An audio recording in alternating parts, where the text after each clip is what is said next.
There's a new Black Panther with a new look in Marvel Studios' Black Panther Wakanda Forever. So to get the scoop on the suit, I'm talking with Marvel Studios head of visual development, Ryan Meinerding. Hi, Ryan. Hello. Well, let's jump in. Shuri's new Black Panther suit is an incredible take on an already iconic suit. So as you started work on this film, how did you approach this new design? One of the great things about Shuri in the first Black Panther movie was that she had like pretty amazing, iconic looks across the board. Some that Ruth Carter designed, some that the visual development team designed.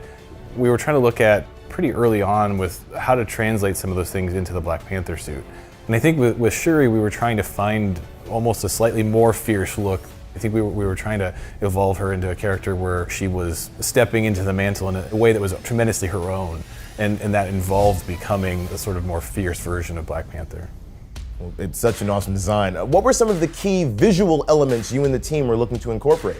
In terms of the overall aesthetic of the suit, it's kind of the same as the other Panther suits, where we're trying to make it as skin tight to her body as possible, so it feels flexible, it feels like she can be acrobatic, she can be strong and powerful, and doesn't have to have any sort of restrictions on her at all.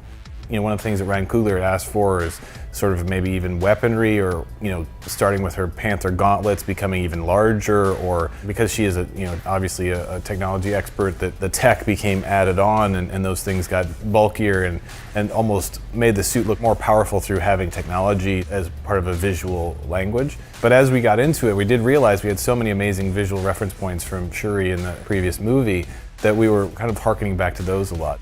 I think the biggest sort of change in the suit in the previous designs is fundamentally sort of the boldness of the design language, as well as the Panther gauntlets and a few pieces of gold around her shoulders that are a little bit stronger and meant to give her a little bit more of a shoulder silhouette than she would have had without them. Well, you packed so many amazing details into this suit. How many iterations of Shuri's suit did the team create before settling on the final design? We probably had 50 or 60 different designs. I think there was a lot of really amazing things to play with, and having the comics as a base, but also having those amazing appearances in the first movie as a place to start was basically where we began.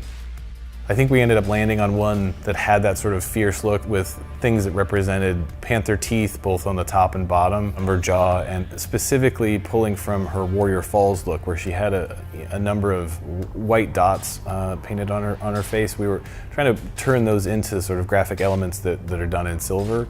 And then finding all those things integrated into one cohesive look was one of the more fun parts of the process. And again, bringing that gold and silver in to sort of say that she's now at a place where she's stepping into the mantle, taking on all of the burden of where her country is at and trying to save the day.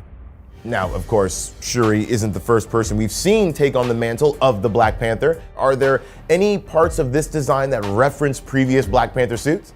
One of the fun things about Marvel Studios and Marvel Comics is that there are characters that have these sort of mantles that can get passed from one character to another. That symbol of that mantle becomes different and changed in some way when the new character takes it over. The suits that we start with end up meaning something, and then how they translate into the next film and the next film all seem to like become useful in the storytelling going forward. And when we were working on the Black Panther suit for Civil War, that ended up being sort of termed sort of T'Challa's suit. I think in the Black Panther movie, where T'Challa explains to Shuri that was what he had developed, and Shuri creates that suit in Black Panther, right? And Killmonger ends up taking that gold suit and sort of making it his own at the end of that film. Essentially, the suit that Shuri ends up with is kind of a combination between T'Challa's suit and Killmonger's suit, a mix of the silver and the gold. That's the Panther she needed to become in order to be able to fight Namor at the end. There are some subtle nods to each one of those suits in the final design, but it really is as simple as the color schemes being the silver and the gold being the two things. There is a bit of through line for it, her representing her fallen brother, as well as probably begrudgingly representing things she needed to learn from Killmonger. So, Ryan, what did it mean to you to be able to continue the legacy of the Black Panther in the MCU through a new character and this new design?